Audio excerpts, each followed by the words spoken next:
नमस्कार। एक बड़ी खबर के साथ शुरुआत करेंगे जो कि लोकसभा में प्रधानमंत्री मोदी ने किसानों के पवित्र आंदोलन को आंदोलन जीवी अपवित्र करने की बात कही है। इनसे देश को बचाना जरूरी है। जब प्रधानमंत्री मोदी ने आज लोकसभा में भाषण दिया तो उसमें 8 बार हंगामा भी हुआ।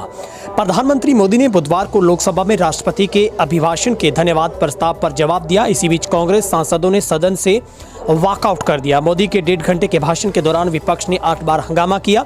6ठी बार हंगामे के बाद मोदी तल्ख हो गए और बोले कि यह ज्यादा हो रहा है। मोदी ने कहा, किसान आंदोलन की पवित्रता है, भारत में आंदोलन का महत्व है, लेकिन जब आंदोलन जीवी पवित्र आंदोलन को अपने लाभ के लिए बर्बाद करने निकलते हैं तो ये क्या होता है। दंगाबाज, संप्रदायवादी, नक्सलवादी जो जेल में बंद हैं, किसान आंदोलन में उनकी मुक्ति की मांग करना कहां तक सही है। इस देश में टोल प्लाजा को सभी सरकारों ने स्वीकार किया। उस टोल प्लाजा पर कब्जा करना, उसे न चलने देना, ऐसे तरीके पवित्र आंदोलन को अपवित्र करने का प्रयास नहीं है। जब पंजाब में टेलीकॉम टावर तोड़ दिए जाएं तो वो किसानों की मांग से जुड़े हैं। किसानों के आंदोलन को अपवित्र करने का काम आंदोलन जीवियों ने किया है। देश को आंदोलन जीवियों से बचना जरूरी है। ये तमाम जो सवाल हैं ये प्रधानमंत्री मोदी ने लोकसभा में अपने अभिभाषण के दौरान उठाए हैं। मोदी ने कहा, विपक्ष के मुद्दे कितने बदल गए हैं। जब हम विपक्ष में थे तब देश के विकास के मुद्दे और भ्रष्टाचार के मुद्दे पर सरकार को घेरते थे। आज आश्चर्य होता है, विकास के मुद्दे पर कोई चर्चा नहीं करता। हम इंतजार में रहते हैं कि बोले तो हम जवाब दें।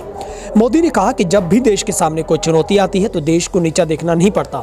हमारी फौज ये नौबत नहीं आने देती। हम देश की सेना पर, वीरों पर गर्व है। देश हिम्मत के साथ अपने फैसले करता है। मैंने कभी एक गजल सुनी थी, वैसे तो ज़्यादा रुचि नहीं है। उसमें लिखा था, मैं जिसे ओढ़ता बिछाता हूँ वो गजल आपको सुनाता हूँ। ये जो साथी चले गए वो उसी गजल को सुनाते रहते हैं। तो उनके दौर में उन्होंने देखा। हम देश के एजेंडे पर चलते हैं। किसानों से आग्रह करूँगा कि आइए मिलकर चर्चा करें। निश्चित तौर पर एक बड़ा बयान प्रधानमंत्री मोदी की तरफ से उनके राष्ट्रपति के धन्यवाद अभिभाषण के बाद देखने को मिला है, जहां पर उन्होंने किसानों से फिर से चर्चा करने की बातचीत कही है। उन्होंने कहा कि इस कोरोना काल में 3 कृषि कानून भी लाए गए। ये कृषि सुधार का सिलसिला बहुत ही जरूरी है। वर्षों से हमारा कृषि क्षेत्र चुनौतियां महसूस कर रहा था, उसे उभारने के लिए हमने प्रयास किया है। भावी चुनौतियों से हम अभी भी निपटना चाहते हैं, निपटना होगा। मैं देख रहा था कि यहाँ भी कांग्रेस के साथियों ने चर्चा की कि वे कानून के कलर पर बहस कर रहे थे। ब्लैक है या वाइट है। अच्छा होता कि वे उसके कंटेंट पर, उसके इंटेंट पर चर्चा करते ताकि देश के किसानों तक सही बात पहुँच सकती। अधीर रंजन चौधरी ने भी भाषण किया और लगा कि वे बहुत अभ्यास करके आए होंगे, लेकिन प्रधानमंत्री बंगाल की यात्रा क्यों कर रहे हैं, वे इसमें ही लगे रहे। दादा के ज्ञान से वंचित रह गए। खैर, चुनाव के बाद आपके पास मौका होगा।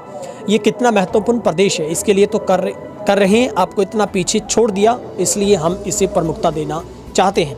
प्रधानमंत्री ने आगे कहा, जहां तक आंदोलन का सवाल है, ये गलत धारणाओं के शिकार हुए। हंगामा होने लगा तो प्रधानमंत्री बोले, मेरा भाषण पूरा होने के बाद सब कीजिएगा। आपको मौका मिला था, आप किसानों के लिए कुछ गलत शब्द बोल सकते हैं, हम नहीं बोल सकते। और रोक टोक होने लगी तो मोदी बोल गए। देखिए, मैं कितनी सेवा करता हूं, आपको यहाँ रजिस्टर करवाना था, वहां हो गया।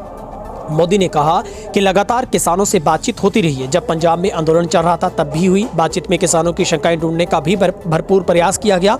कृषि मंत्री ने इस बारे में बताया भी है। हम मानते हैं कि इसमें अगर सचमुच कोई कमी है तो इसमें बदलाव करने में क्या जाता है। अगर कोई निर्णय है या किसानों के लिए है, हमें इंतजार है कि वो कोई स्पेसिफिक चीज़ बताएं, जो हमें कोई संकोच नहीं है। मोदी ठहाके लगाने लगे। किसी आरोप पर यह क्रेडिट भी आपने मुझे दे दिया। हंगामा बढ़ा तो स्पीकर को दखल देना पड़ा। टीआर बालू विरोध जताने लगे तो मोदी ने कहा, अध्यादेश से कानून लागू हुए हैं, फिर संसद में आए। कानून लागू होने के बाद देश में कोई मंडी बंद नहीं हुई, न एमएसपी बंद हुई। ये सच्चाई है, इसे छिपाने का मतलब नहीं है। एमएसपी की खरीद पर कानून बनने के बाद बड़ी है।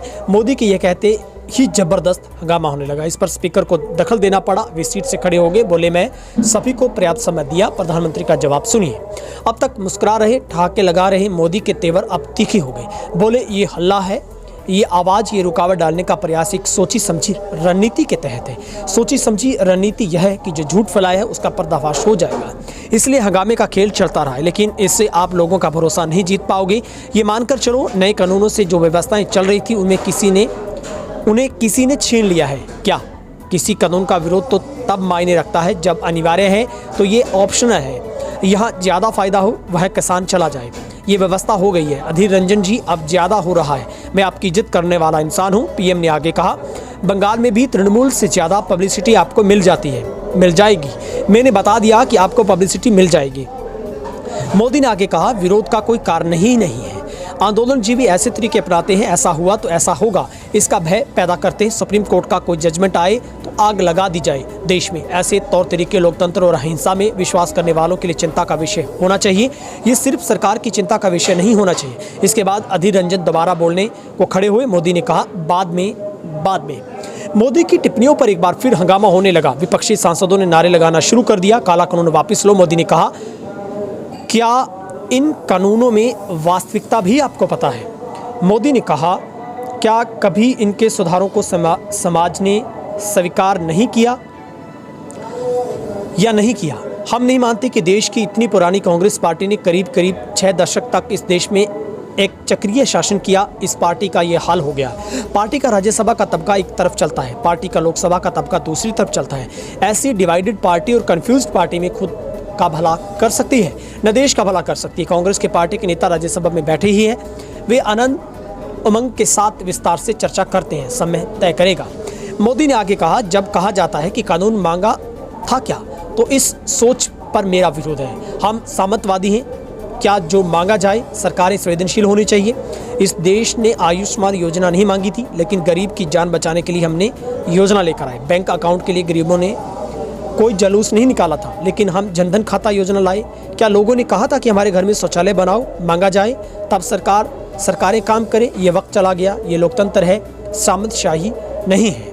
मोदी का तंज रुका हुआ पानी बर्बाद कर देता है। 8 बार हंगामा हुआ तो मोदी बोले, अरे दादा सुनो, दादा जो नहीं चाहता वह उपयोग न करें। आप बुद्धिमान लोगों को मुझे यही समझना है कि कोई किसान न चाहे तो उसके लिए पुरानी व्यवस्था है। पुरानी व्यवस्था चली नहीं गई है। रुका हुआ पानी बर्बाद कर देता है। जिम्मेदारियां लेनी चाहिए। देश को तबाह करने से यथास्थितिवाद ने बड़ा रोल अदा किया है। दुनिया बदल रही है और हमें स्टेटस को चाहते हैं। प्रधानमंत्री ने कहा कि हमारे यहाँ खेती हमारी संस्कृति की मुख्यधारा का हिस्सा है। हमारे सांस्कृतिक प्रवाह के साथ खेती जुड़ी हुई है। हमारे यहाँ राजा भी खेतों में हल चलाते थे। जनक राजा बलराम की बात हम जानते हैं। हमारे देश में खेती सिर्फ कल्टीवेशन ऑफ क्रॉप नहीं है, ये समाज और संस्कृति का हिस्सा रहा है। हमारे पर्व, लोकगीत फसल बोने या काटने के साथ जुड़े होते हैं। हमारे यहाँ आशीर्वाद के साथ धन धान्य का उपयोग करते हैं। कोई सिर्फ धन नहीं बोलता, धन धान्य बोला जाता है। धान्य का ये महत्व है। मोदी ने कहा कि देश 80% किसानों को उपेक्षित रखकर हम उनका भला नहीं कर सकते। छोटे किसानों की उपेक्षा अब तक हुई है। छोटा किसान जाग जाएगा तो जवाब आपको भी देना पड़ेगा। जमीन का टुकड़ा छोटा होता जा रहा है। चौधरी चरण सिंह जी ने कहा था कि हमारे यहाँ किसानों की ऐसी स्थिति आएगी कि ट्रैक्टर को मोड़ना होगा तो जमीन नहीं मिलेगी। ऐसे में हम कुछ न कुछ व्यवस्था करनी होगी। आज़ादी के वक्त 28% खेतीहर मजदूर थे। 10 साल पहले की जनगणना में उनकी संख्या बढ़कर 55% हो गई है। ये किसी भी देश के लिए चिंता का विषय होना चाहिए। जमीन कम होने के कारण, रिटर्न नहीं मिलने के कारण मजदूर करने में मजबूर है। दुर्भाग्य है कि हमारे खेतों में जो निवेश होना चाहिए वे नहीं हो रहा है। तो निश्चित तौर पर ये बड़ी बातें प्रधानमंत्री मोदी के भाषण के हमने आपको बताया कि किस तरीके के मोदी के भाषण में 8 बार हंगामा हुआ। एक बार फिर से उन्होंने आज किसानों के लिए खुला मंच दिया है। लोकसभा में राष्ट्रपति के अभिभाषण पर धन्यवाद के प्रस्ताव पर उन्होंने जवाब दिया है। उन्होंने सीधे तौर पर ये बात कही है कि किसानों को बातचीत के लिए आगे आना चाहिए। किसानों से मैं आग्रह करूंगा कि आइए मिलकर चर्चा करें, हम देश के एजेंडे पर चलते हैं। उन्होंने साफ कहा, किसानों से आग्रह किया कि आप लोग आगे आएँ, हम बातचीत करेंगे। अब निश्चित तौर पर सबसे बड़ा सवाल है, क्या किसानों की बातचीत सरकार के साथ होगी? कब समय और स्थान तय होगा? फिलहाल इस खास अपडेट में इतना ही। यदि आपने अभी तक भी तेज रहना को सब्सक्राइब नहीं किया तो जल्दी से सब्सक्राइब जरूर कर लें।